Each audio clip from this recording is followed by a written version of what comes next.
Hello and thank you for joining us on the Sunday edition of Journalist Hangout. I'm Akeredolu of Ondo.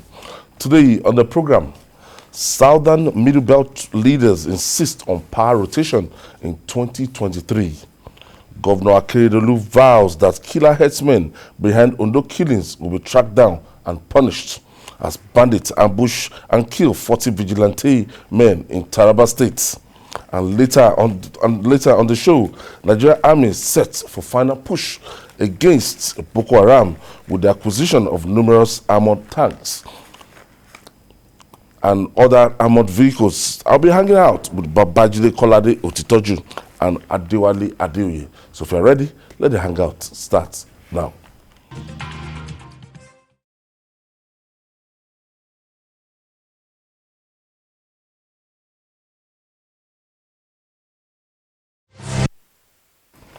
Thank you for staying with us. The tendency of an average Nigeria to misuse or abuse power should worry all of us. The police have arrested the commander of the Anambra State Vigilante group for allegedly torturing a female police officer.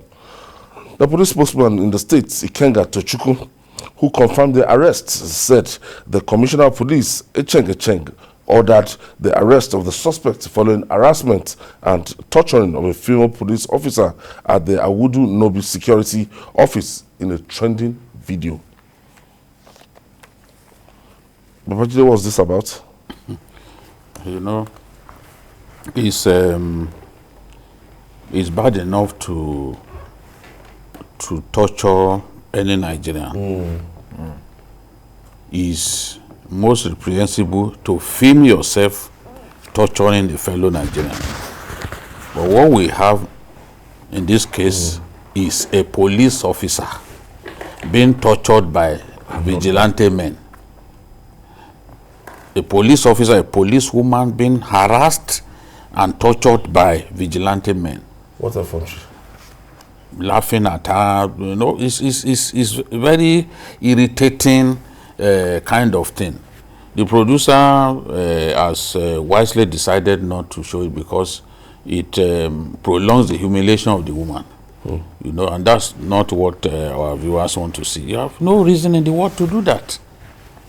And that's why the police are sometimes reluctant to work with these vigilante people, Amotekun and the rest, because at some point some of them will go beyond their boundaries.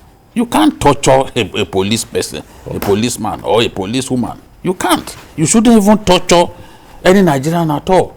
If someone goes against the law of the land, hand him over to the police. You don't have the power of prosecution. It is the police that has the power of prosecution.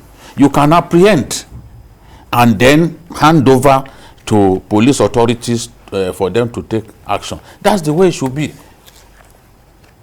Can violate human rights. You can't be torturing a policewoman, for God's sake. It makes no sense. Wale, what do you make of this? Well, I think it's quite unfortunate. It also has gender implication. Like Babajide said, there's no need to torture somebody who's not even in the police or army, not to talk of a police officer. So I think this defines the need for us to ensure more training for non-state actors who are involved in security work, especially the vigilante. If they can torture a police woman, you can imagine how many people that have been tortured that are not even reported. We just happen to know about this one because somebody decided to video the incident. So there may be other innocent people that have suffered a lot of, torture, a lot of repression.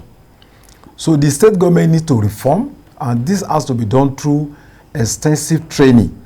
And they must realize that there's no way they can do their work effectively without collaboration with the police, which is even a superior institution than them. So we would like to see what happens to this vigilante commander. We want to see some level of, to set precedent so that other people can learn that they cannot just commit this crime and go away with it. All right. As the 2023 presidential race begins to gather momentum, horse trading, mudslinging, and frivolous promises will soon be the order of the day. former Deputy National Chairman of the People's Democratic Party, PDP, Chief Bode George, has vowed to leave Nigeria if the national leader of the All Progressive Congress, APC, Asiwaju Bola Tinubu, becomes the president in 2023. Jide, are you amused? But I've been covering Chief Olade Bode George. His friend. Do you understand? And I discovered that the enmity or the fixation about Bola Tinubu, I thought the 1999 election will settle this quarrel. 2003 was defeated.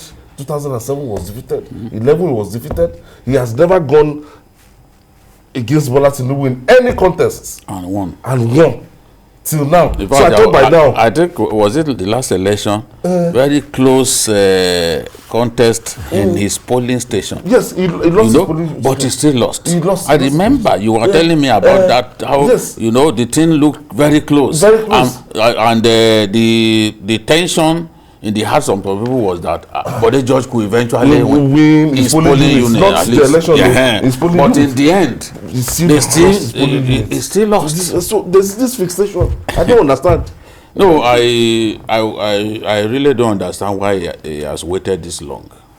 If you could not defeat a man in successive elections over a period of 20 years, it is now that he's aspiring for a bigger a bigger post, that you are now thinking of leaving Nigeria.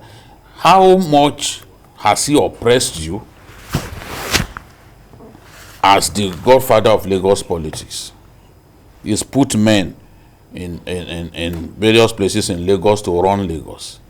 After he was he was governor for 8 years. How much oppression did you receive from Bola Tinubu over that period of 8 years? Then he left and BRF took over. How much oppression did you go through to get to the point that you are now saying that you will leave Nigeria if he becomes president?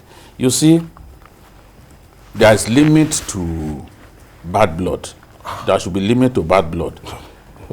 Some time ago, when I was still working at the news, Tempo, a sister tabloid of the news, had an interview with Bode George. And he was saying that Bola Tinubu had not done anything.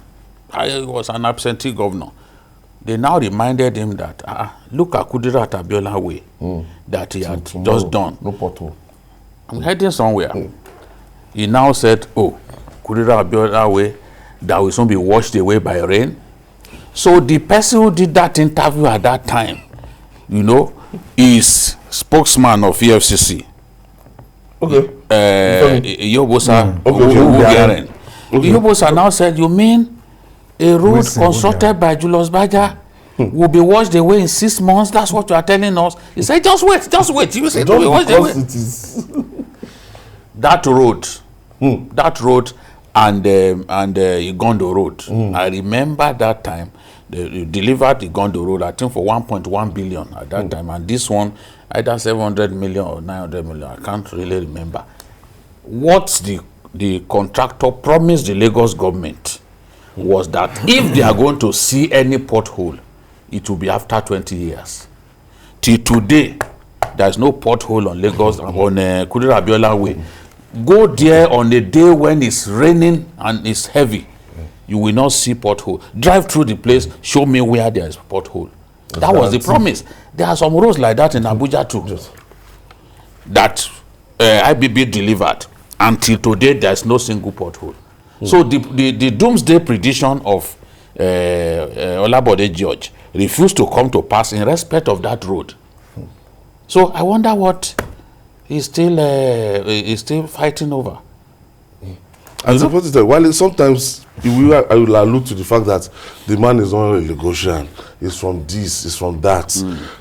Even is Pastor Tunde Bakari that is not you know, that we know that it's not Munchie with Bola Tinubu came out recently to say, look, this man has been making exploits. You said he couldn't do this, he did, he got 1 state, got 2 states, and you are still there always saying, I'll go. Chakabula. There is something in Yoruba that we call Ilara, vendetta. You know, somebody is coming first in your class, and you don't know what to do. You just hate him. You know, if it's mathematics, he beats you.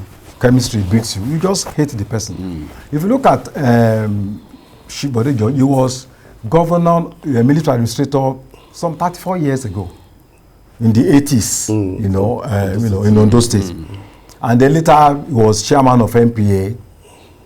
So I mean, he has some kind of good background, good reputation. But somebody just came from the same Lagos State. 1999, defeated, rematched in 2003, humiliated, the PDP were humiliated. 2007, even when they had seized the local government funds, and of course he was part of that conspiracy, thinking that this state will collapse. The 2007 election was organized, PDP defeated. And since that time, it has been one humiliation over the other.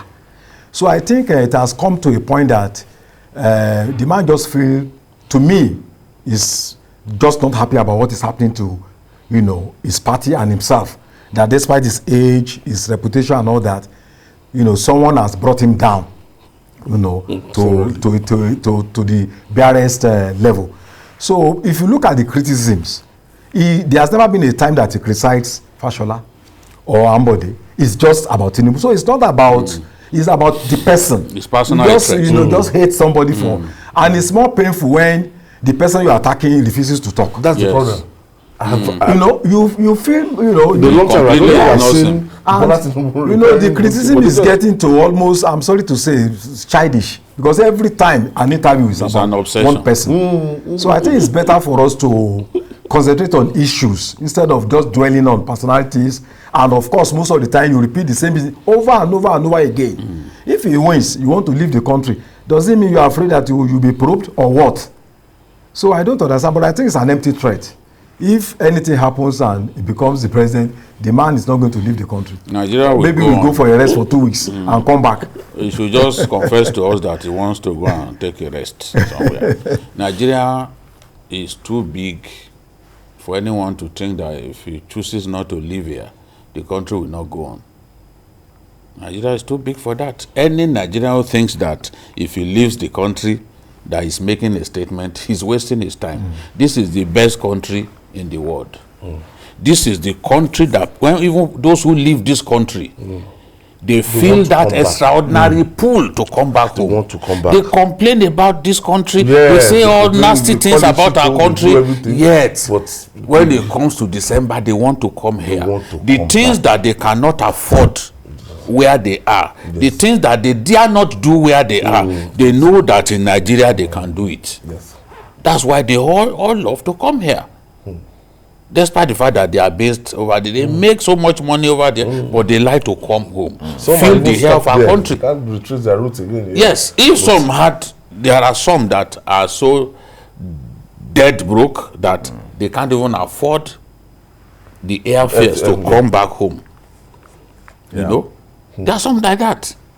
We can't be talking about them here because, well, for a good number of them, they will have loved to remain here. It's the fact that things are not easy that push some of them to go over there. And for some, it proved to be a bad decision because it is worse for some over there. Some of us are much more comfortable here in Nigeria than some of the people who fled abroad. So, Bode George can continue to say he's going to leave the country if somebody... I think he should concentrate on building. PDP. Can't he build that something that he did in 2015? You see, they because had 8 assembly members, they had 2 House of Rep members, maybe to build that party. They didn't build on that. They didn't build on that. Some of those people eventually joined the APC. Everybody. No. Yes, they didn't build on that. The last man, the Amuward of guy, joined the APC. And one, I think, is in House of Reps now.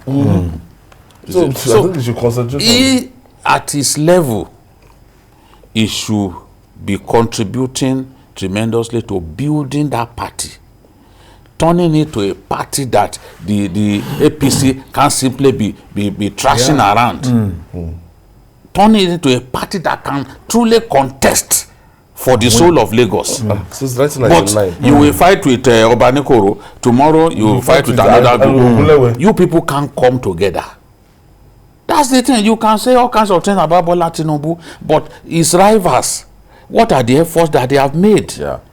Simply beefing a man is not the solution. That's the best word I can Try use. to build concrete structures within your own platform and make that platform competitive.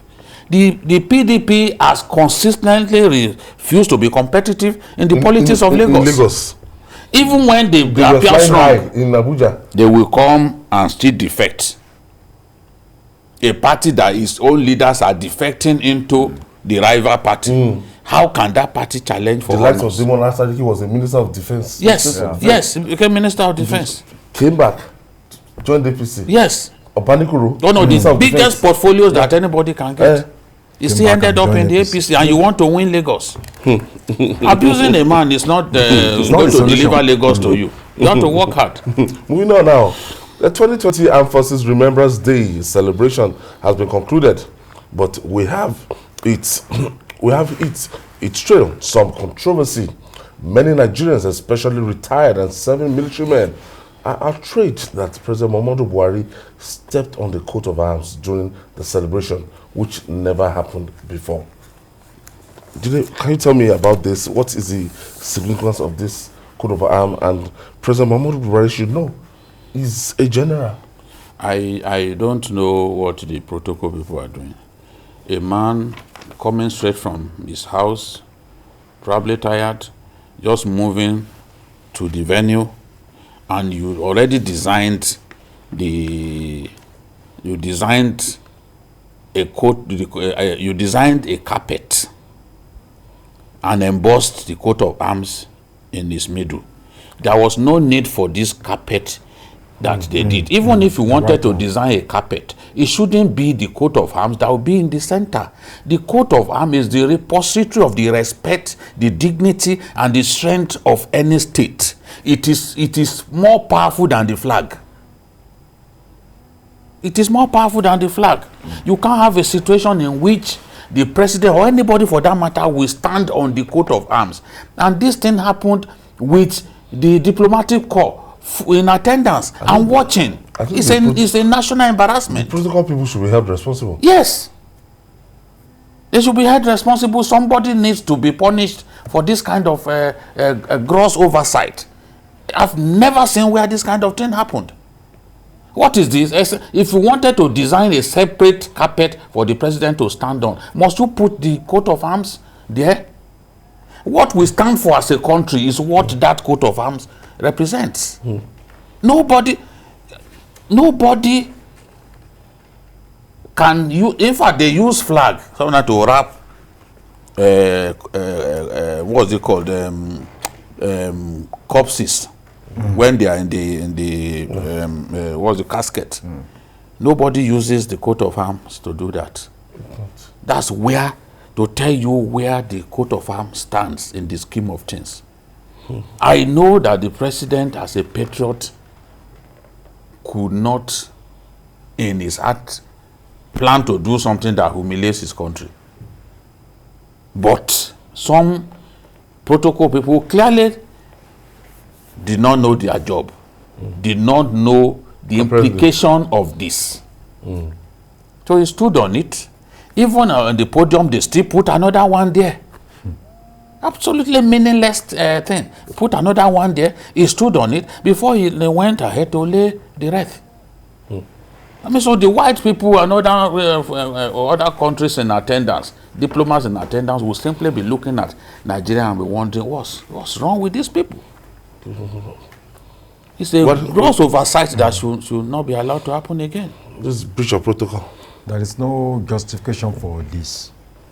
I don't know what the protocol people would like to say, but I think it's an error that is fundamental. You can't even stand on the flag of a country. Yes.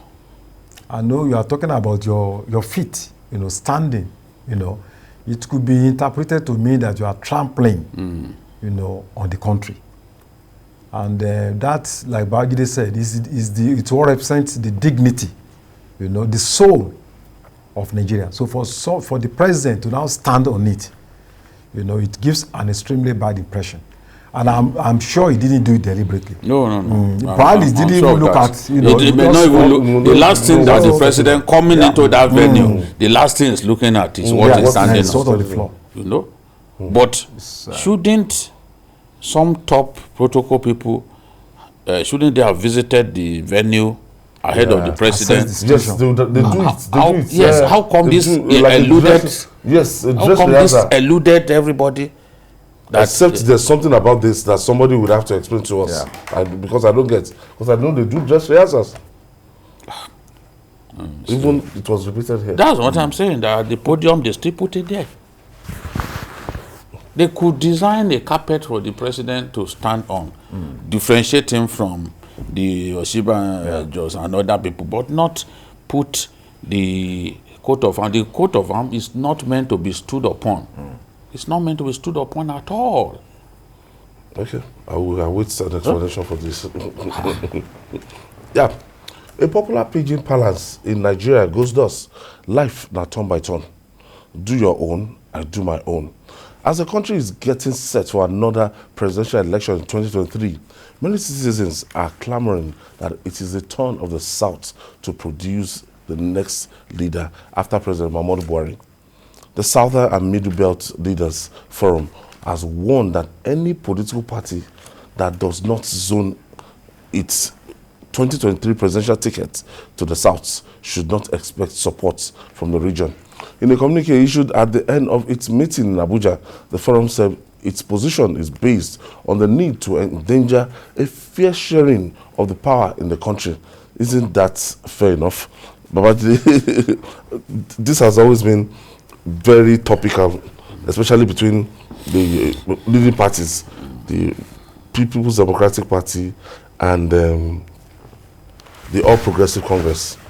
And even to add another twist to it, instead of some region, some people to bring out their candidates, you are calling on another person not to run, telling them no, you need to step down so that you're not bringing out your own candidate. But what do you make of this?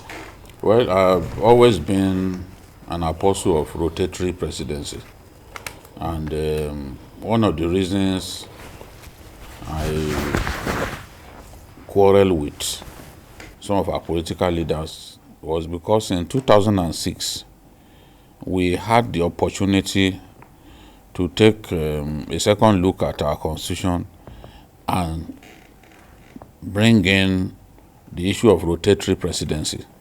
But somehow, because it was suspected at that time that Obasanjo brought the gathering together so that I can use them for tenure elongation, we then decided to throw away the baby with the bathwater. Yes. In fact, as it was conceptualized at that time, in a state, power will be rotated between the three senatorial zones in any state. In the states, yes, to go to that level. Yes, that was the plan. Not that one zone will continue to dominate. No, that was the plan. And what this means is that even to the minority, the minority can benefit from you emerge from political leadership. Look at Delta, for example. Yes. No matter what we say about Ibori and other power people in Delta State, yes, somehow they've allowed this to go around the three senatorial zones. Yes. And not just that, even the minorities. Yes. Minority Ishekiri have found a way to become governor in that state. So everyone now expects that, okay, by 2023, it goes to the Urobos again. Yes, because Anioma they're just finishing. Yes, that's not, you know. So that will make everyone happy. You know that your own turn will come. And if you are you just wait for that time when your own turn, when it will be your turn to produce the governor. So the contest will now be within you people to find the most capable person who will represent you people in the true sense of the word and be a good governor. That is coming down to state level. But for our politicians, what they've always believed, even if we do rotatory presidency or whatever, it should not be part of the constitution. It should be the decision of the parties. The parties should, the level of the parties, they should be able to decide how that will work. But yes, we've done that from time to time. When it is expedient, we allow power to rotate.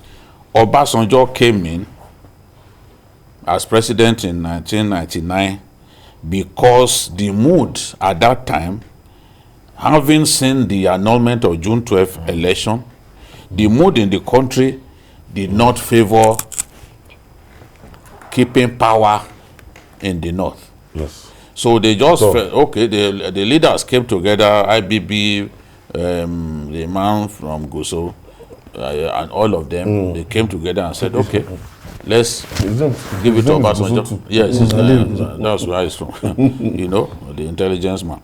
So, and then it went to Obasanjo. When the people of the Niger Delta too continued to agitate, and we couldn't get peace in that area, we couldn't secure peace, what did we do? We looked in the direction of the Goodluck Jonathan as deputy to Yaradua. You know, Obasanjo having spent 8 years, you know. So that kind of arrangement. And when was it time to even step up to number one? Yes. It became number one.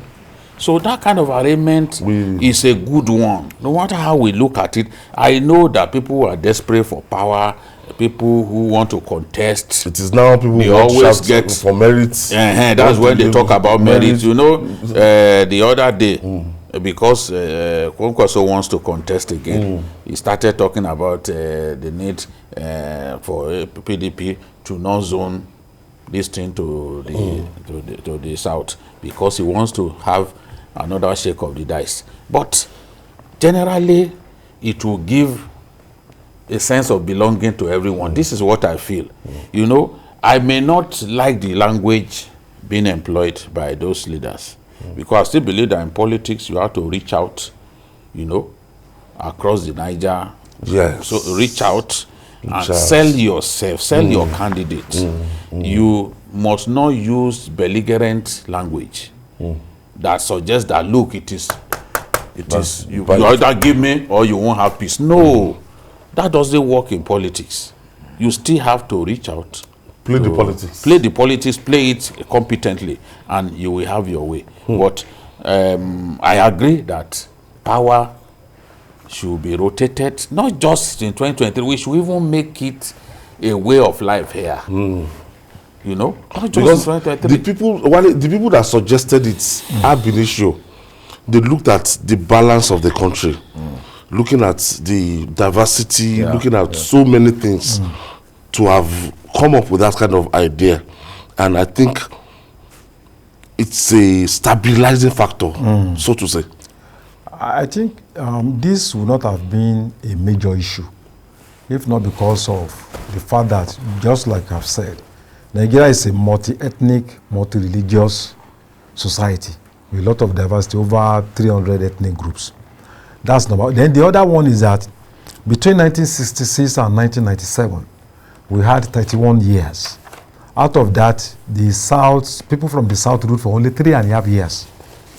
The remaining 29 years were led by Northern people. Largely the military. Yes, under the military. And from 1999, we had Obasanjo there. He spent 8 years. He handed over to somebody from the north. If not because of the unfortunate death of Yaradua, he would have been there for 8 years. But constitutionally, he needed to hand over to Jonathan. And when he handed over to Jonathan, Jonathan wanted to contest again. And people say no. You've had 6 years. 6 years. You need to go. The power must go back to the north. And they had a whole lot of support from the south. From the southwest, people mobilized, people went on social media. And then the power has been in the north now since 2015. Societies are not just governed by laws. They are also governed by reasonable expectation, conventions, morality. What is good, what is bad is bad. After 8 years, it is just normal that power needs to go to the south. So I think it should not even be a subject of debate. You know, if there is reasonable expectation, people should not be debating it. Because I was reading this morning that some people in the north were saying no to, rotation of presidency. They never said it in 2015, and everybody supported them. If there is any attempt to change this pendulum, it's going to fuel a lot of crisis. It's going to re-energize people that are talking about they don't even want to be part of the country and all that. Self-determination.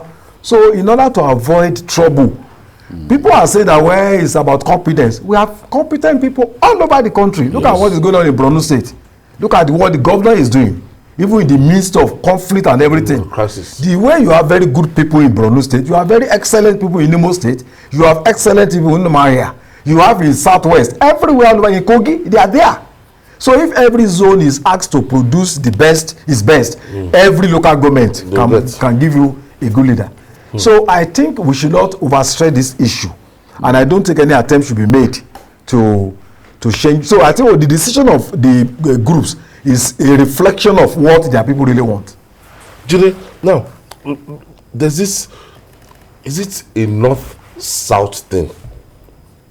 Or it can be micro-zoned? Because if they're saying power should come back to the south, another sentiment is that out of the tripod Nigeria is standing on, Igbo, Hausa, and Yoruba, that in terms of ethnic group, that this third group, they are yet to take a shot at this thing. So would the north-south thing work, or we should look at it that, anytime it is south, look, it could be rotated? Excellent. What you just said is how I think the politicians should be thinking. First, there should be rotatory presidency. You had your 8 years, let it go to another part of the country. That is the starting point. So when it goes to north south, yes, on the larger scale, we are looking at the bigger picture, north south. Now, secure that first. Secure that understanding that is going to the south. Then there would then be contestation between the various groups. If there is understanding between the various groups within the south itself, they can have some level of unanimity that will now point us to where the particular tribe if you want to say south, or the particular geopolitical zone that is going to. But that should be done within. That conversation must first start. Okay. So that is going to the south. Then within them, within the south, it is their responsibility to them find which geopolitical zone it then goes to. Because that had happened before when it went to the south. When the the vice presidency went to the south. That conversation, they had that conversation that, look, given the agitation, let these people feel wanted. Okay, let us now look in the direction of the south. And it went to Goodluck Jonathan. So the starting point is, should it be rotated between north and south? I am for that. Then after that, the issue of which geopolitical zone within the south it goes to would then be resolved by the players themselves. All right, joining us via Zoom for more discussion on this is the former presidential candidate of the People's Coalition Party, PCP, Dr. Nicholas Felix, all the way from the United States. Thank you for joining us. Thank you for having me, and it's so good to hang out with you guys this beautiful Sunday afternoon. Okay. I guess it's morning there. So, yes, it's morning here right now. All right, Dr. Nicholas Phillips, I want to get your point of view on this rotational presidency, the agitation for rotation of the Nigerian presidency. All right. First of all, before we go to the issue of rotation, we must know that power rotation or zoning is not constitutional. It violates Section 131 of the 1999 Constitution as amended. However, even though we know it's not constitutional, for the sake of equity, we have to discuss it. We have to talk about it. The South and the Middle Belt, especially the Middle Belt, I don't think there should be clamoring for power to be shifted to them at this point. I think the only people who should be clamoring is purely the South. If you look at it very well, the Middle Belt has had about 19 years of power in office. They've had their fair share. They have their chance to make an impact in the lives of their people. But for now, I think all we should be clamoring about is power shifting to the South. Now, I love one of the points my brother made over there. It should be purely the North and the South on federal level. If we're talking about the presidency, we should focus on the North and the South. Now that the power has been shifted to the South, the key thing should be who among in the South, is it the Southwest, Southeast, or the South-South? I think the only people who should be agitating, people who should be clamoring that it's their turn for them to be in office should be the Southeast. But unfortunately, they are currently distracted in the issue of Biafra.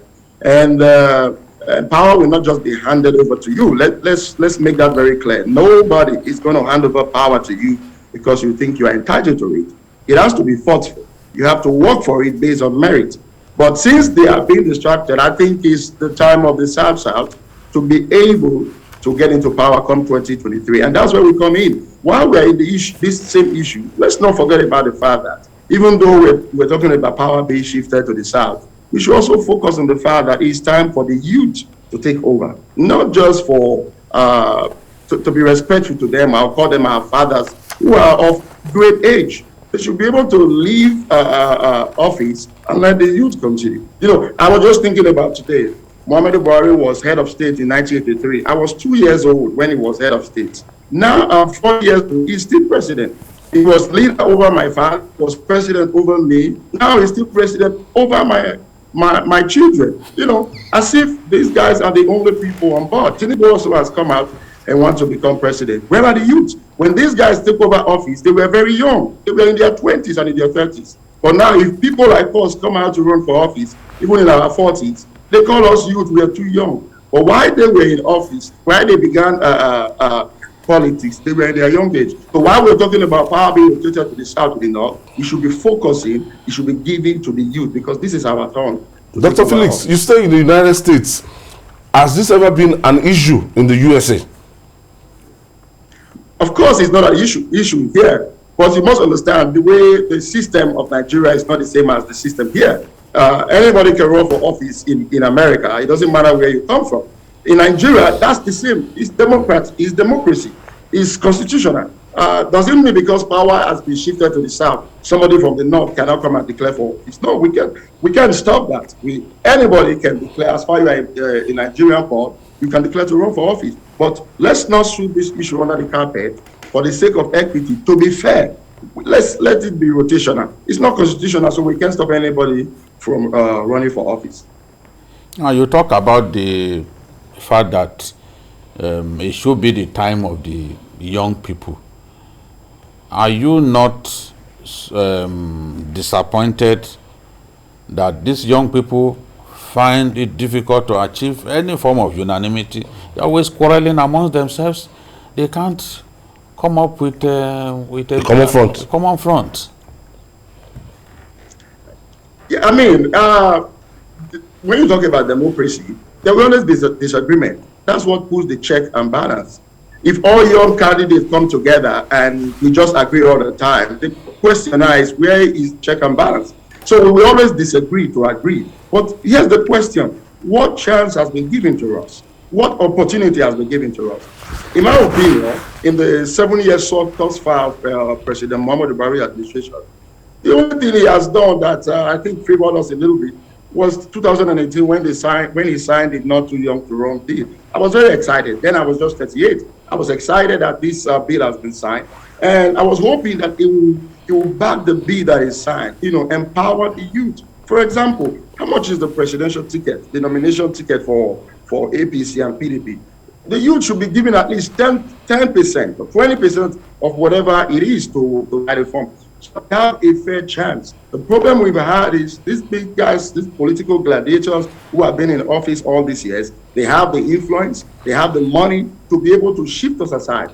And with the hunger in the land, the youth have no choice than to be, falling down for anything. For example, fuel subsidy is about to be removed, and the fuel price is going to skyrocket, which is going to affect heat, food, affect all our goods and services. The hunger in the land is going to increase. And I'm afraid, come 2023, people will be selling their vote for even 100 naira just because of the hunger in the land. So the game has not been fair to us youth, but I'm appealing to all the youth out there. This is time for us to invade. We can't sit down and just speak on social media and just get angry and just tweet and post things and think that's it. We need to come to these parties. We need to get into politics at every level. It's going to be a struggle. They can't just hand over. I don't see Tinubu just calling the youth and say, come, let's give you a ticket. Or Muhammadu Buhari just calling the youth and say, come and let's give you. It's a fight. Politics is fight. We must get in the game. But to be fair, the game has not been fair to us youth. All right. Thank you, Dr. Nicholas Felix, who was the candidate of the former candidate, presidential candidate of the People's Coalition Party. Thank you for joining us. Thank you for having me. It's so good to be here this morning. Now, moving on now, the birth of the Amotekun Corps addressed some security challenges like kidnapping, farmers, herdsmen clashes, and highway robbery. It appears more is still required to keep the southwest state safe. Following attack on Molege community, where a village head and 2 other persons were killed and several houses burnt. And then Raid Governor Rotimi Akeredolu has vowed that the killer herdsmen behind the attack will be tracked down and punished. Meanwhile, the Miyetti Allah Cattle Breeders Association of Nigeria has raised an alarm over the invasion of Taraba forest by fleeing Zamfara bandits who killed more than 40 local vigilance men in an ambush in Gasol local government area of the state. The Northeast Zonal Vice Chairman of the association, Umar Damburam, called on the federal government to deploy fighter jets to the states before the situation gets out of control.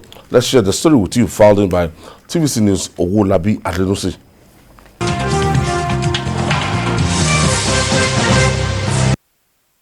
Miyetti Allah Cattle Breeders Association in Taraba State mourned several members ambushed and killed by bandits.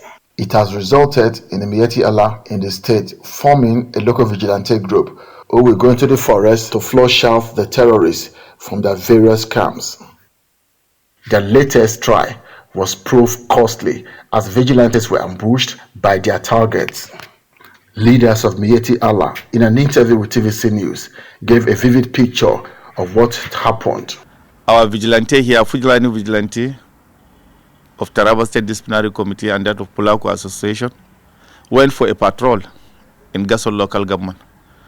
They went there. Before they reached the area, there is an ambush by the armed bandit who have succeeded in killing and injuring a lot of our people.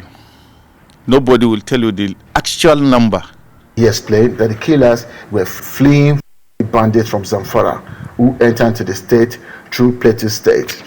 He urged the state government to come to their aid with logistics. We are appealing for the federal government to be sincere, to be frank, and be Fulani man. These people from Zamfara have arrived at Taraba State.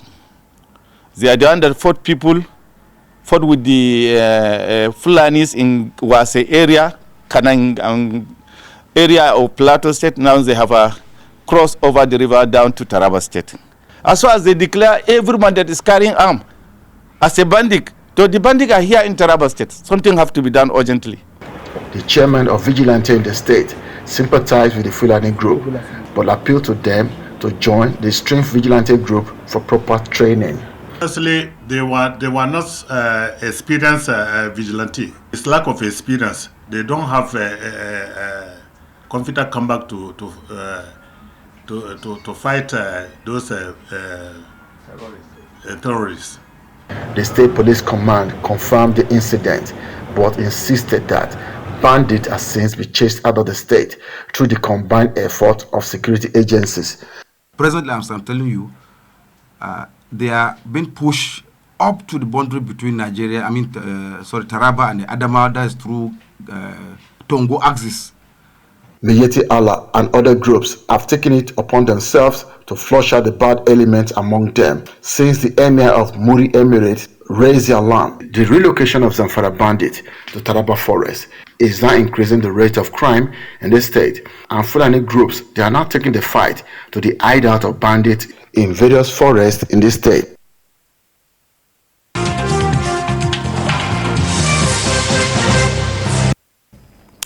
Let's start from Ondo State.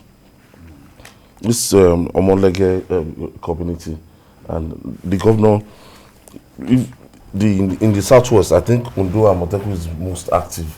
Yeah. They've been up and doing and everything. And for this, I don't know what anybody is thinking about to still go to Ondo State to go and attack people. It just shows how big the problem we face is. No doubt about it. There are killer herdsmen everywhere.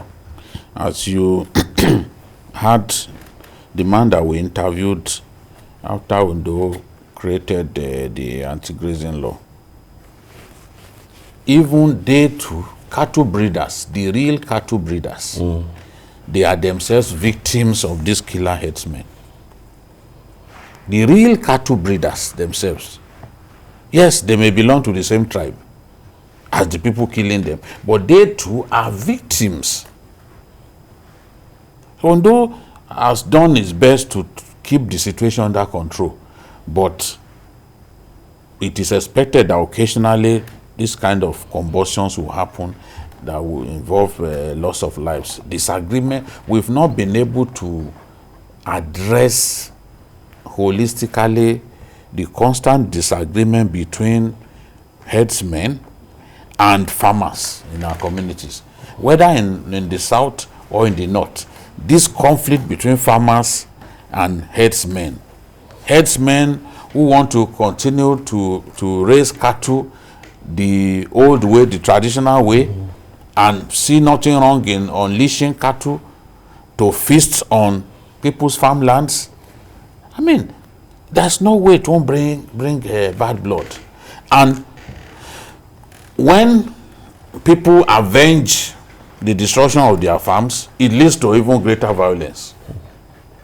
So that's what we have seen. The governor is saying that even these killer herdsmen fired at policemen, fired at Amotekun men.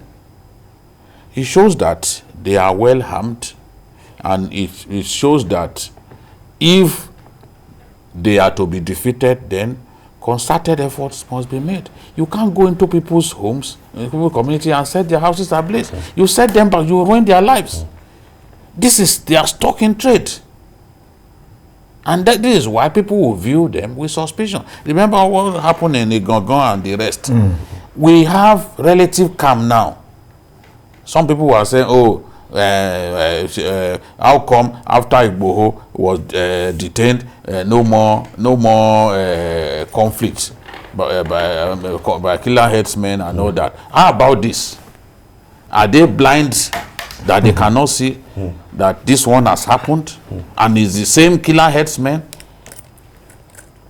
No, so this has nothing to do with Sunday Igboho. Sunday Igboho played his own part to ensure that at least we keep our communities safe.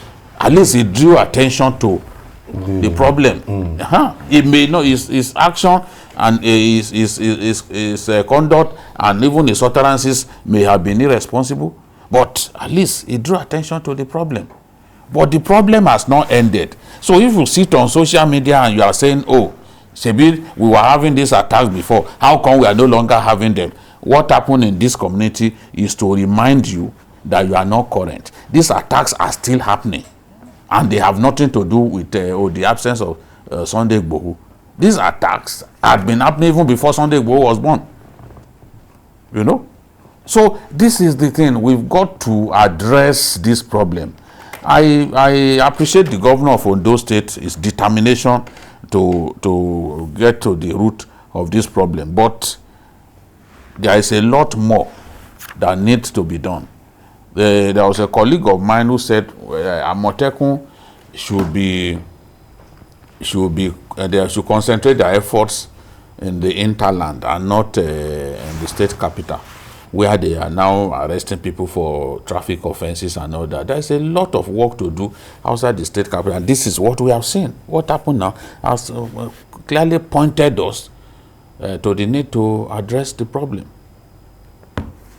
When you see this kind of problem, and we want to say, when Mr. President recently gave a kind of his own answer to this question, a lot of Nigerians were disappointed, still thinking that if Mr. President is still disconnected from the reality on ground, that he might not understand the enormity of the problem that these guys are facing. Well, since the president spoke that way, states needs to take their own destiny in their own hands within the context of law that permits them to take certain actions. And I think that is what the governor of Ondo State and some other southwest states are doing, even southeast states too. We should not forget that the governor's convoy once came under armed attack when he was traveling from Ondo State to some communities. It was also in Ondo State that a first-class regional ruler was killed by some armed men. Yes. It was in Ondo State that Mrs. Arakuni, Mrs. Arakuni, daughter of Afenifere leader, was killed. Yes. So the corpse of these criminals, I think their cup is full. And we should not just think that this problem is peculiar to Ondo State alone. This was how this thing started in Niger State. Little, and then when you give them opportunity, give them an inch, they take a yard. Give them a yard, they take a mile. So if they can get a foothold in Ondo State, they will definitely have the opportunity to expand to the surrounding states. So the challenge Ondo State is facing is our collective responsibility. You know, the governor said they fled to Edo State. Maybe some fled to Ekiti State. And that brings into conversation the need for regional cooperation among the states, not just Ondo State alone. There is a need for them to do more training for Amotekun, because these elements are armed, AK-47 and all that. So it's a collective challenge, and we need to rise up to that occasion. I see a determined governor, a committed governor, that is, is really, out. Genuinely, he really wants to end the problem. And I think he deserves our support.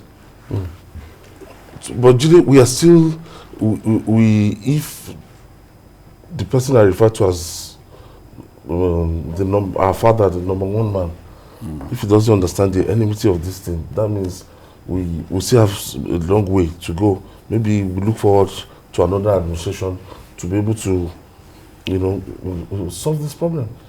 No, he still thinks he's an old man, and he still thinks that the old way is the right way, that lets people graze freely.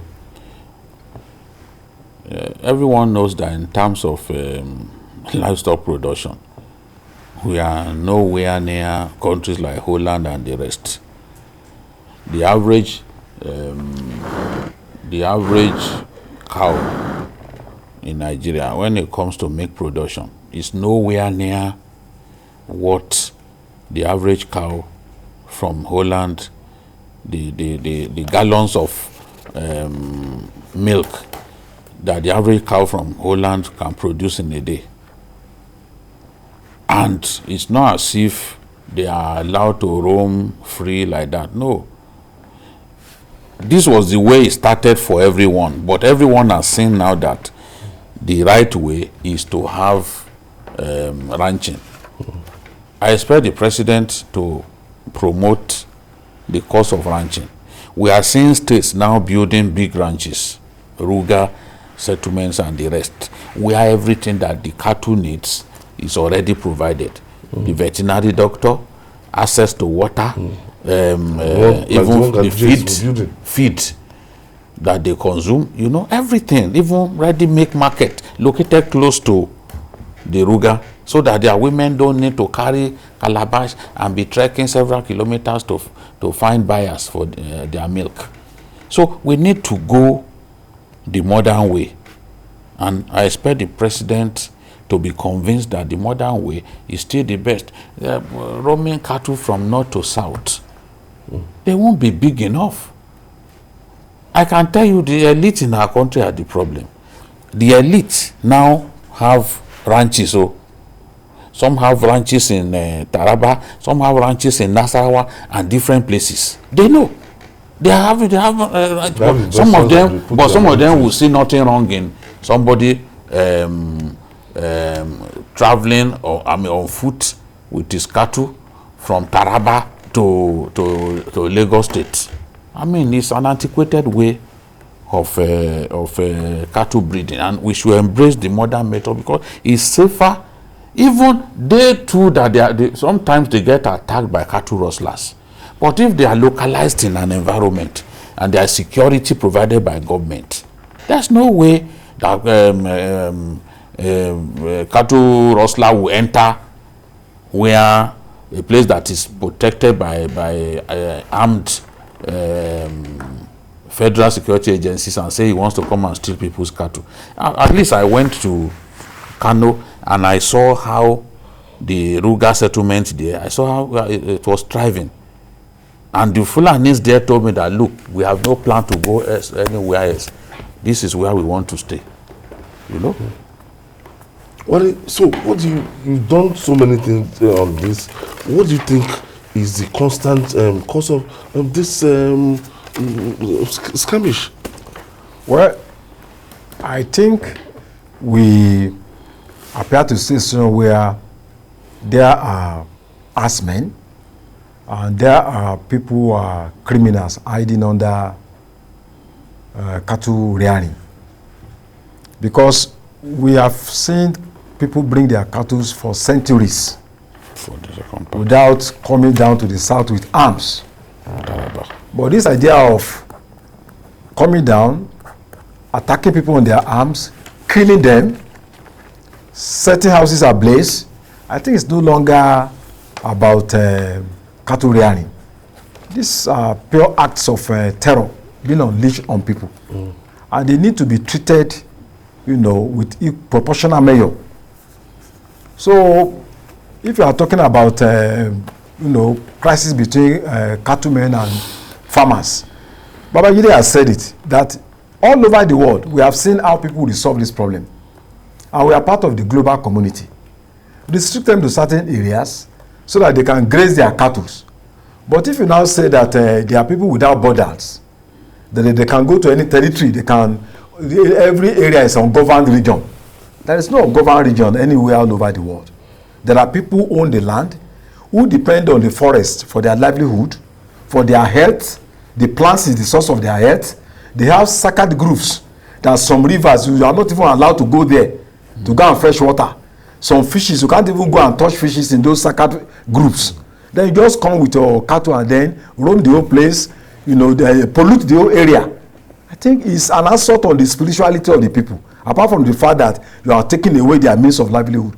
And I don't think any community will accept that, any part of this country, not even in the north. Nobody will accept it. So we need to put a stop to it so that we can have some level of stability. Jude, let's go to this Taraba state now, and where we have this terrible situation on ground. And can you just tell us the genesis of the problem in Taraba state? You know, on Saturday, the emir of Muri, Alhaji Abbas Tafida, issued a 30-day ultimatum. Okay, I remember. Yes. To I think they were called the Bororo Fulani. Yeah. He said, see, you came to our community, we gave you piece of land. We allowed you to live with us. You then turned against us, kidnapping us, and making us to pay hefty ransom. You are raping our women. He said, they must fish out the bad eggs. He said, the good ones amongst them must fish out the bad eggs, otherwise he will kill everybody. That if after 30 days they don't fish them out, they will on their own go after those people and slaughter them. That's what he said in Hausa that day. So the police commissioner got involved. The so-called the Bororo Fulani exposed the criminals amongst their ranks. They handed them over to the police. Now, since that incident, the Mieti Allah, who had been facing cattle rustling, who had been coming under attack from these same people, now decided to set up vigilante group. That's Mieti Allah. Nigerians don't know that there are two factions of Mieti Allah, because even on social media, the kind of engagement, some are saying, oh, it's the same, they are the same as the criminals. You know, there is the Mieti Allah Kaltahori. Those are the ones always asking for violence, always challenging peace-loving people. And that's a minute group. The mainstream Mieti Allah, I think it's just making... the mainstream Mieti Allah is not noisy. They are peace-loving. It is the other group, because they have the capacity to make noise and they say things that people will go and see in the newspapers. And because we live in an age in which people don't even ask questions. So that Kaltahori, because of the nuisance that they constitute, people tend to see them as the real Mieti Allah.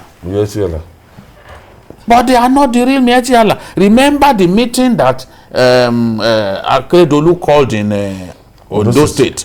The real Mieti Allah people, the mainstream Mieti Allah, they attended that meeting and they said they agreed with the governor. Remember that we interviewed one of the executive council members of the mainstream Mieti Allah. Yes. So when people are saying, oh, so Mieti Allah, oh, they attack Mieti Allah, is good for them, they are the same people. No, you are making a mistake because you assume that Kaltahori is the real Mieti Allah, but it is just led by a noisemaker. They are not the real Mieti Allah. Ungelzarma, my friend, is the secretary of the mainstream Mieti Allah. It's from Yobe State. We know them. Those ones, they are cattle breeders. They want to focus on cattle breeding. But when criminals come to steal their cattle, criminals come, kill them, of course, you know that at some point, they too will have to respond. And their own response is to now form vigilante groups to go after these guys. They have succeeded largely in decimating their ranks. What we now found is a situation in which bandits now came all the way from Benue and Plateau State. I find it difficult to believe that they are from Zamfara. They came all the way from Benue and Plateau State, came into Taraba and were causing problems. They are these people now who ambushed this vigilante on their way to work and then killed 40 of them. And that's why they are saying, look, government needs to assist us. Everywhere that vigilante groups have been formed, whether in Niger or Kaduna or anywhere, bandits have always responded with anger. In fact, in Zamfara and Sokoto State, when they come into a community, they first find out whether they have vigilante. Those are the people that they first go and kill. We have lost dozens of vigilantes in Niger State because they know that they are threats to them, so they first go and kill them. So if they want to continue, then they should realize that they will continue to face fire from these guys.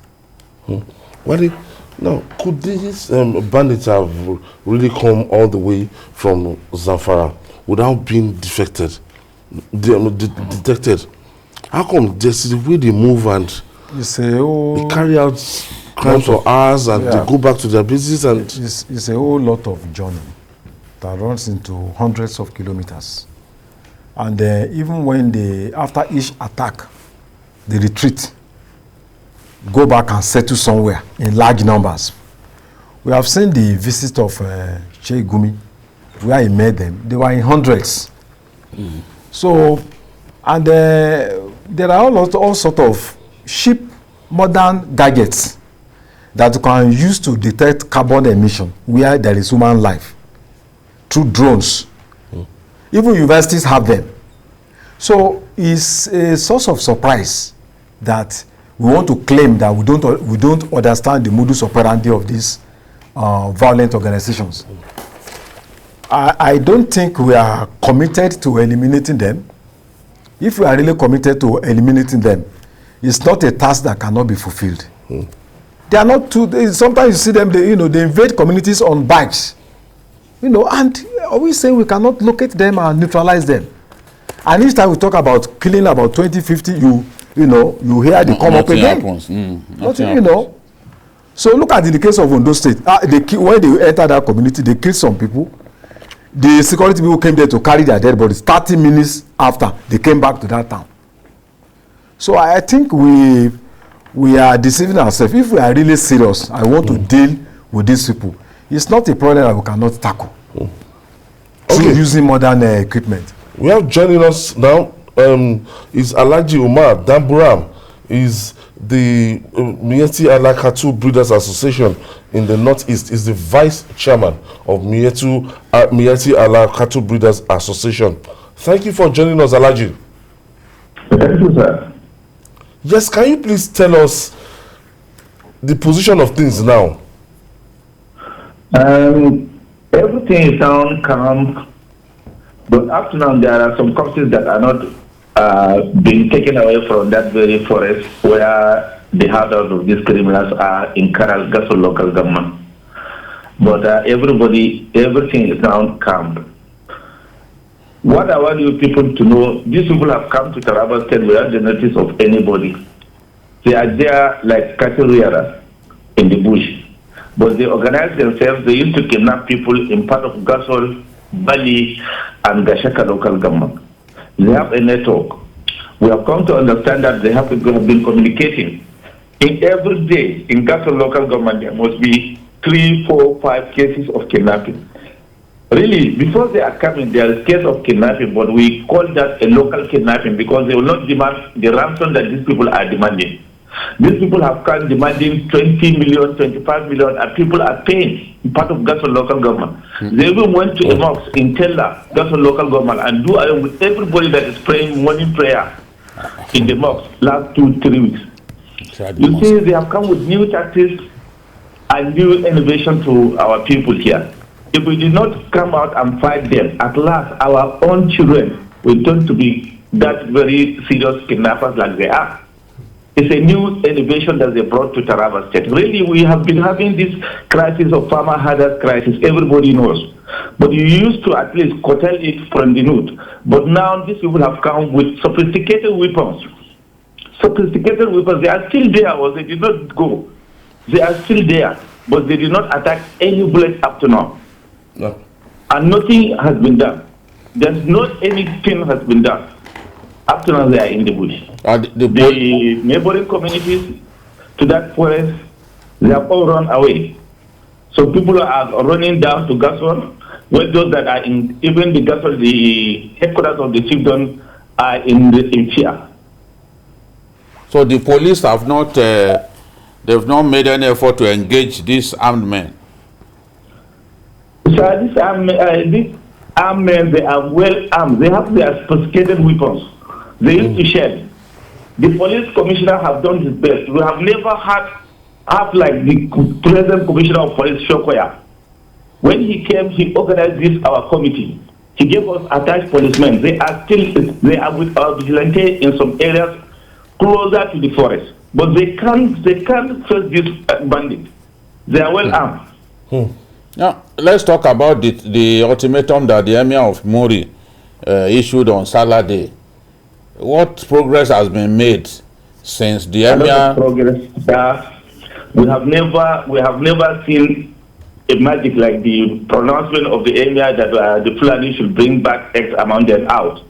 Since then, up to today, I challenge everyone that have a contrary story like my own now to come out and challenge me. The Jalingo local government, part of Artopola, most of the local government in Taraba State, these criminals are being wiped out there. There is nothing like kidnapping now in Taraba State. A lot of them have been repented, and a lot of them has been arrested and handed over to the police. Now they are facing their charges in the court of law. We have 37 officially, those are being remanded in custody. We have recovered a lot of weapons. We take the call of the Emir of Muri as a awakening call. We took it as a magic because it has worked better than any system of security in Taraba State. Now that your vigilante units have been crushed in this manner and they don't have the weapons to confront these guys, what is the next line of action? Will you simply raise your hand and surrender, or what? We can't surrender to them. We should not leave our land to the terrorists. We'll face them. We are organizing. We'll be meeting with our commissioner of police tomorrow, Monday. Then we'll see if we can go together with mobile police. We'll face them. We'll not allow them to take away our land from them. From us. This is where we are. This is where what we have. We will not allow terrorists to destabilize Taraba State as they have succeeded in Niger, Kebbi, and Zamfara. We can't allow them here. So what's your message to your colleagues in the MACBAN? Yes. The leadership of Miyetti Allah in the whole country, I'm appealing to them and other Fulani organizations should form the same committee, disciplinary committee, to make sure that the way of criminals among us. These things have tarnished the image of a typical cattle rearer in Nigeria.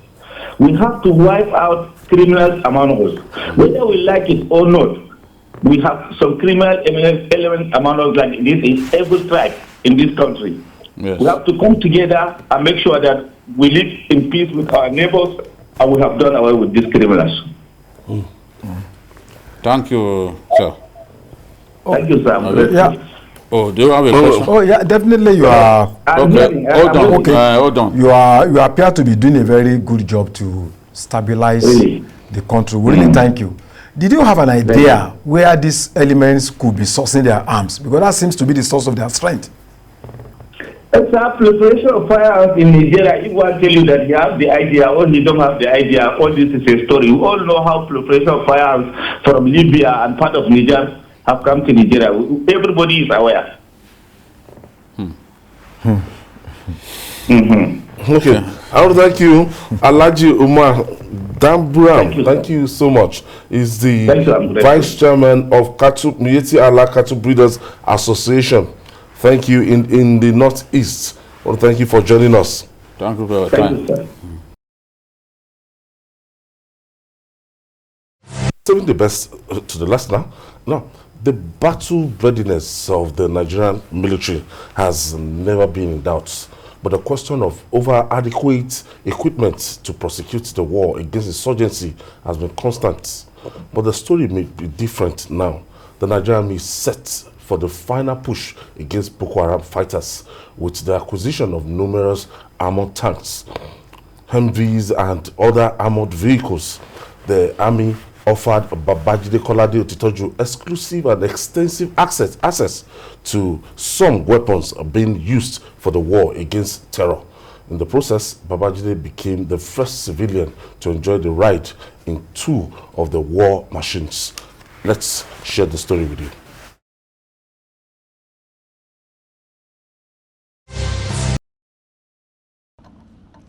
On December the 27th, 2021, I visited the headquarters of Operation Hardin K at Maimalari Cantonment, Maiduguri, to see the array of weapons the administration of President Muhammadu Buhari had acquired for the Nigerian army to enable it to win the war against terror. I was received by the theater commander, Major General Christopher Musa, and his men, who granted me exclusive access to the array of fighting vehicles at the theater command. The theater commander led me to the tank shed, where I got the opportunity to look at the deadly weapons at the disposal of our surface troops, beginning with the Chinese-built VP-1 Type 89 armored personnel carrier. Nigeria received 60 of these tracked APCs recently. The VP-1 Type 89 armored personnel carrier has a combat weight of 14.5 tons and can carry 13 soldiers, in addition to the driver and the commander. The Nigerian Army proceeded to construct a turret so as to provide protection for the gunner. I got a chance to experience what it feels like to ride in the VP-1 Type 89 armored personnel carrier. For my ride in one of the newly acquired Chinese-built VP-1 armored personnel carrier, acquired by the Buhari administration to make the task of the army easier in the war against terror in Nigeria's northeast. So they are leading me to the armored personnel carrier that I'm going to have a jolly good ride in this windy afternoon in Maiduguri.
I enjoyed the ride. Yes, the dusty but pleasant ride in the VP-1 Type 89 Chinese-built armored personnel carrier of the Nigerian Army.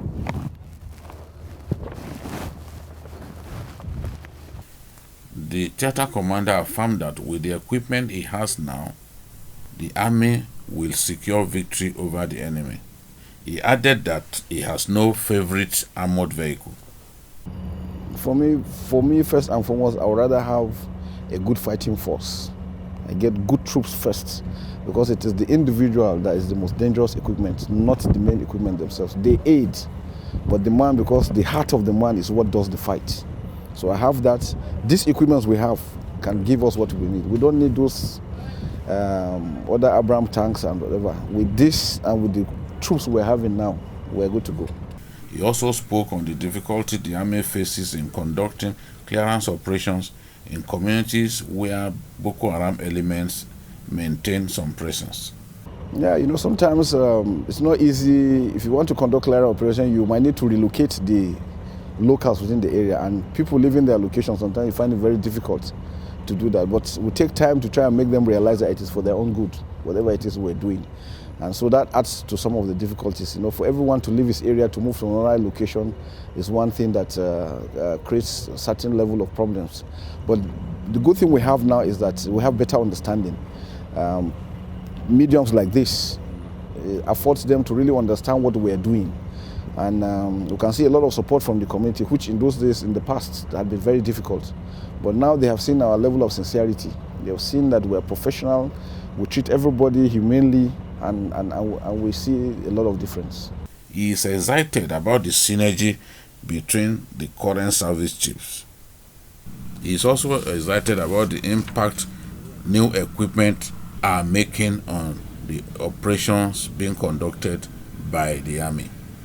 For the months since they came into command, we've not had any dislocation of any location, any of our locations. Why? Because the troops have seen the sincerity of purpose.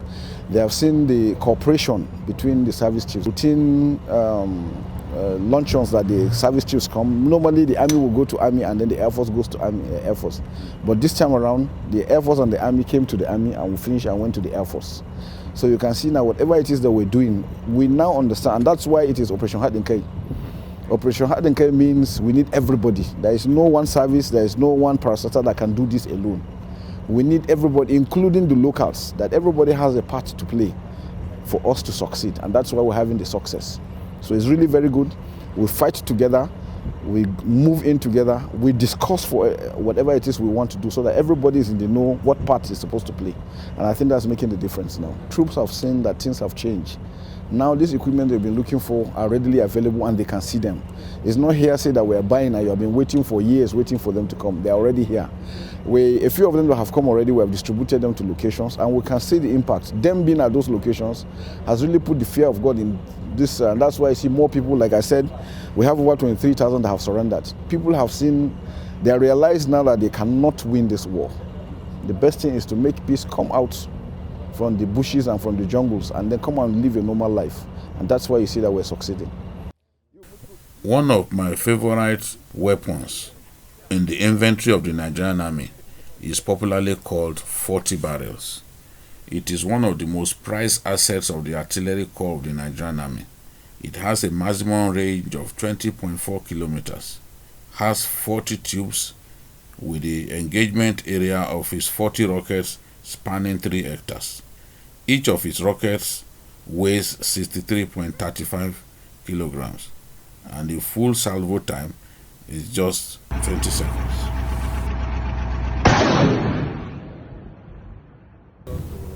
We then moved elsewhere within the theater headquarters, where I saw an array of armored 4x4 infantry vehicles, transport vehicles, ambulances, and others recently acquired by the army. Behind me are brand new 4x4 multifunctional infantry vehicles. These vehicles have thick armor and meant to help the army deliver a killer blow to the enemies of the Nigerian state, disturbing the peace of our people in the northeast. I have with me the theater commander, Major General Musa. Theater commander, tell us a few things about these vehicles. Okay, like you mentioned, they are multipurpose for the infantry. They are meant to deliver the infantry through or close to the enemy. You can see the ground clearance very wide, so it can go cross country. So it is good for urban operations, it is good for rural operations, it is good across country. It offers protection for light weapons up to 12.7 at close range. Yeah. It has mounted a 12.7 mm anti-aircraft gun that with the gunner that's in. The crew inside, you have 5 of them. You have the gunner, the driver, the commander, and 2 other extra personnel that are in. No. They move closer, offer protection, allow other troops on foot dismounted to be able to maneuver as close as possible to the enemy. You can imagine even from their sound, they can take you very close without giving away your location. Wow. So these are good game changers for us in the army. And we're very happy that they're here, and we're going to utilize them very well. But like we said, a good general is that general that wins the war even without firing a shot, which means as they are surrendering, those ones that are smart enough will surrender and leave, because once you come after them, none of them will be safe. So it is important for them to know, and we appeal to them to understand that it is better for them to do the rightful. They should not allow anybody to sway them into believing that they can win the Nigerian state. It is impossible. Now, have you begun deploying this new equipment? No, very soon. We have started, we're using them in training already. We're deploying them accordingly. Some are already in the field conducting operations. Okay. At the 7th Division Garrison Command, I had the opportunity to see some of the game-changing weapons, including the brand new ST-1 Armored Destroyer Tank and the ML-60 reconnaissance vehicles. Captain J. Ilyasu is the 7th Division Garrison Tank Company Platoon Commander. He speaks on the capability of the ST-1 tank. This is an ST-1 tank. Before you is one of the latest tanks in the inventory of Nigerian Army Armored Corps. They were inducted into this operation on 23rd December 2020. We use it to fight during Operation Turatake Bongo alongside with the BT-4 tank in the Timbuktu Triangle General area. The tank is highly mobile and is being mounted with 105mm smooth bore gun. It's capable of firing a moving target. When you lock on the target, the gun will keep on following the target till engage the target. Behind me is one of the newest main battle tanks in the inventory of the Nigerian Army, the ST-1. The ST-1 has been effective in some of the most recent battles that the Nigerian Army has been involved in. When the former Chief of Army Staff gave a direct order that Marte should be recaptured from the Boko Haram terrorists, the ST-1 was in the thick of battle. As the garrison commander, General AGL Haruna, led his men to recapture Marte, and it took just one day for the Nigerian Army to retake Marte from the Boko Haram terrorists. It runs faster than a Buffalo Hilux. We have tried that, yes, during reinforcement on Maiduguri, Damaturu, main supply routes. I tried that. I personally tried that. I opened up and I asked my Buffalo to follow me, which they couldn't meet up with me. So that was when... How many kilometers per hour can this one? I cannot tell, but that very day I tested it. We were going for reinforcement, so I moved before them. They catch up with me by the Air Force base and I said they should come. I instructed my drivers to open up, and none of them could meet up with us. Yes, that is when I realized that the tank is highly mobile.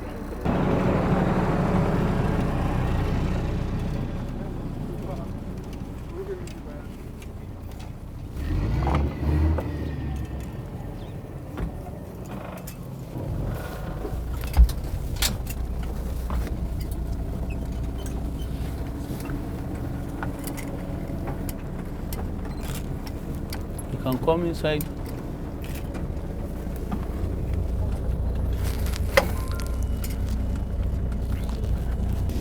We have emergency fire bottle here.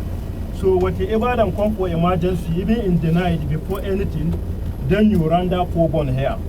I can fire 4-bomb. My loader is very sharp. When I fire, my on to M here, see the manual here. I can send it. I don't send it to electrical. Now, maybe I just deal like this more with the on Habo area in the bush. Boko Haram can attack us before we this thing. So me, I have advantage that I can run down, I can fire 4-gun truck, and I get it before my battery run down. You cannot run down because the motor they okay. Before my timer image reboot, then I can run down 4-gun. Then if my timer image peak, that I don't buy jog with that. Then I will just change it. If I change it, this one I change it to electrical.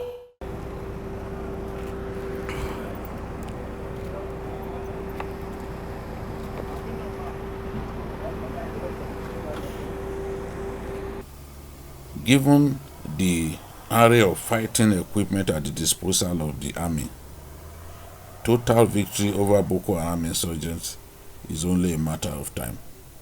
Babajide Kolade Otutoju, Maiduguri, Borno State.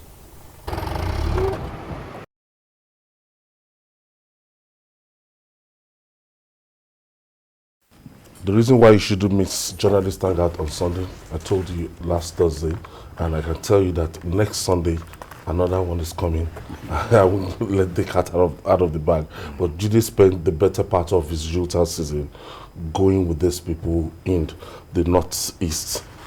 One thing about these armored vehicles, and it's like it's a battle changer if it's well deployed. Yes, yes. People have not forgotten what we were able to achieve with the T-72 Russian tanks in 2014 and part of 2015, when we recaptured the communities that Boko Haram had captured from Nigerian troops. We got all of them back. Of course, the Chadians were in our country, deployed in northern Borno, and they also recaptured some communities, but the T-72 Russian tank did a tremendous job, and that's how the late tank commander Abu Ali became popular, because they will move him from one, he will have finished capturing a community, they will use helicopter to pick him, take him to another community, and they will get into the T-72 Russian tank. We are still going to do a story about the T-72 because I saw them, I entered them, and I interviewed their engineers and all that. Nigeria is so good at maneuvering. Yes, he was a tank commander. His dad was also of the armored corps. His dad is a traditional ruler now. So it's like maybe he got some training from his dad even before he became a soldier. You know, because he was so good that once he gets into that T-72, the assurance of victory is there, and he was highly respected. So he got double promotion, you know. But in 2016, he was killed by Boko Haram in Malam Fatori. You know, he had won the war because they came to attack in the night. He had won the war, so it was in the process of checking to see whether all his troops. He was what do they call this, just doing head count to be sure that all the men that he took to war were fine. That was when he was fired. He had already won the war. He had defeated those guys, and then he was just going around checking to see if everybody was fine, which is the right thing for a commander to do, because you are the one who took them to battle. And then in the process, he was fired at by the terrorists. So that tells you how good an armored tank, a main battle tank like that T-72. That T-72 can even enter river and come out at the other end, depending on how deep the river is. You can enter and come out at the other end. So some of these weapons, when we acquire them, they make us stronger. Look at Sukado, for example. Boko Haram can hardly move around in daytime anymore. They can't. Those attacks have reduced. I'm not saying that we have won the war. Remember, you asked me this question. I was reluctant to say we are winning. I'm very patient in matters like that, so that something does not happen and then you look like a fool and a liar. You understand? It will take a while before we comprehensively defeat these guys. But there is improvement from what I see. They know now that any time that they try to move around, they will be sighted. And we have more aircraft now in the air. It's not like before. We have aircraft. Boko Haram likes attacking at night because they stole night vision goggles from the Nigerian army. In one of the attacks, they took away a good number of night vision goggles. So when you put on the night vision goggles, at night time looks like daytime. You are able. So they like attacking at night. But we now have more equipment with night fighting capability. So even at night, they are reluctant to come out anymore. They know that they will be found out and killed. So what are they now doing? They got rockets with mobile launchers. So they launch the rocket into civilian areas, kill innocent people, and then run away. So that's one of their strategies. Or go to a remote area, open fire on troops on that location. But the truth is, with the weapons we now have, there is improvement in the northeast. I won't be surprised if the people of Borno State say, Army, please reduce this curfew. We really don't need this curfew anymore, because Maiduguri was bustling. You see the markets, what's it called, the supermarket, and all that open, and people are living their lives. During this yes, better than it was some years back. I've been going to that place since 2016. There's no year that I didn't go to see Nigerian troops. These same troops that some people deceive themselves that I hate. There's no year since 2016 that I've not gone to see them. I have friends among officers, friends among the men. So I can tell you that the way Maiduguri was bustling this last time, this December, this Christmas time that I went, was not the way it was before. And even the governor told me that, Babajide, this year we reaped plenty of harvest. So it means that in places where people could not farm before, they are able to farm now.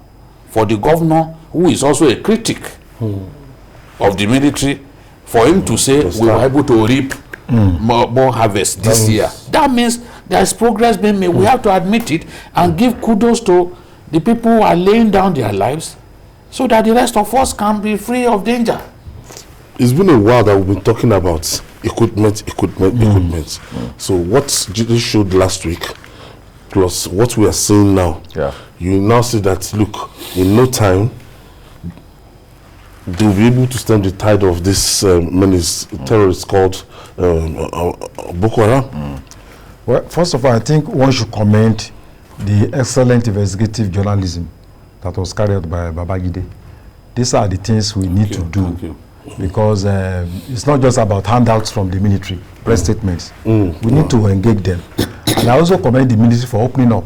Yes, because only waging war, buying equipment, is also about spending public funds.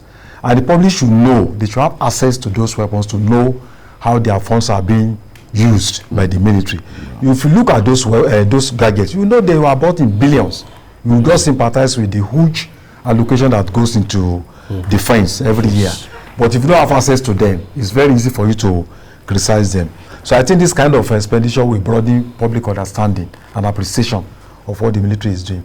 I think the commander said one thing: the equipments are fantastic, but he said the state of mind of the fighter is also very important. And I think that is where we need to work on, so that people must, people are going to the war front, people joining the army, they are joining just for personal interest, not just because I need a job, but because they genuinely want to defend their country with passion. They really love the job, with a lot of passion for the job that they are doing. And I think, I hope in the long run, we'll be able to consider spending less on things like this, so that we can invest in what we actually defeat the root cause of terrorism. Creating a conducive environment for people to get jobs and all that. And I believe the success in Maiduguri cannot be isolated from the political authority that we have in that state today. The governor is doing well, and I think he's actually also committed to any terrorism. So it's not unexpected that things are working good for the better of the society in Borno State. So I think it's a very good story, and I really commend you, Colonel Babajide ti tọ́jú. Honorary Colonel. You know what we see, the process of getting this thing, I was actually discouraged. It took long, as in order for this. Look at the Super Tucano, took 4 years. So that's they would have wreaked a lot of havoc between that time. Yes. But thank God now we started taking delivery of this. That's the nature of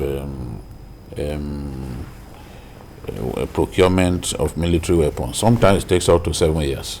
Wow. I know that the Indians, for example, they bought some fighter aircraft from the US. It took about 7 years, you know. So because it is after you place the order that they will start making it. It's not as if you can buy it on the shelf. No, when we got the T-72s, we had to buy from third party. You know, from Eastern Europe. We bought from Ukraine, I think Belarus also. We bought from those ones already had it. That they bought from the Russians. And maybe they needed money. We had to say, see, we need this thing desperately. What can we do? You can buy from the black market, but it's always very costly.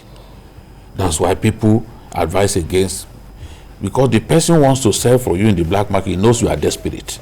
So it's out to exploit you. You know? So, but thankfully, we had the Donald Trump who said, look, I'm going to help you to defeat terror in your country. Because under Obama, they refused to sell weapons to us. Even when we wanted to buy the Chinook helicopters from Israel, they vetoed it because they reserved the right. Okay, the manufacturer. Yes, for you to resell, you must talk to them. Yes, because it could be somebody that a country that they will not want their weapon to get into their hands that you want to resell to. So they are the ones who will sanction that resell. So we wanted to get Chinook helicopters because the Chinook helicopters can do so many things. It's a multi-role helicopter.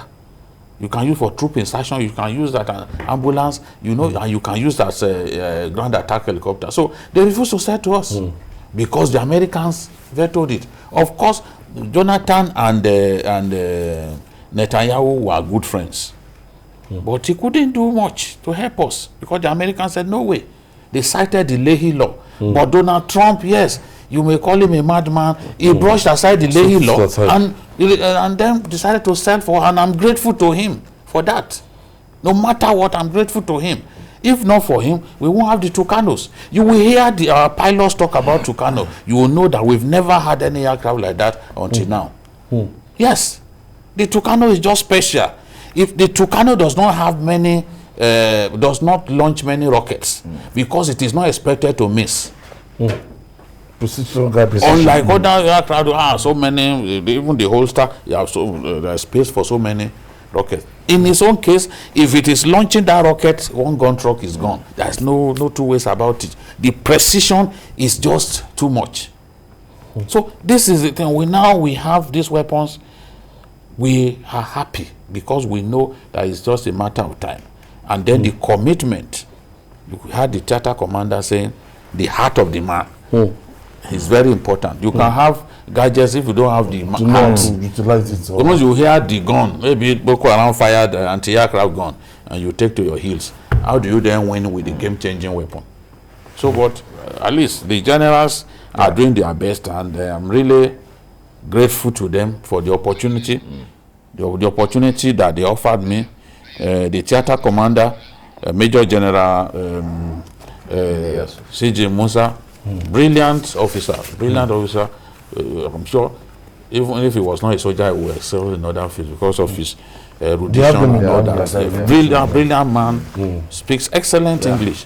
And then the garrison commander, 7th Division, General AGL Aruna, who accompanied me to Koshebe. I'm really grateful. He was in Liberia. He fought in Liberia, and you know that Haruna is an old-fashioned general. He goes everywhere with his rifle. Despite the fact that he had 8 gun trucks to protect us, he was still going around with his own rifle. He's ready for battle any day. And he's so well respected by his officers and men because he's an exemplary officer. Wale, Thank you. Thank you for your contribution, Journalist Hangout on Sunday. And Babajide, thank you for at least adding color to the program. And we promise our viewers that next Sunday, you see the much talk about Super Tucano on Sunday. Jesus spent a lot of time in the northeast, and that's our offering today.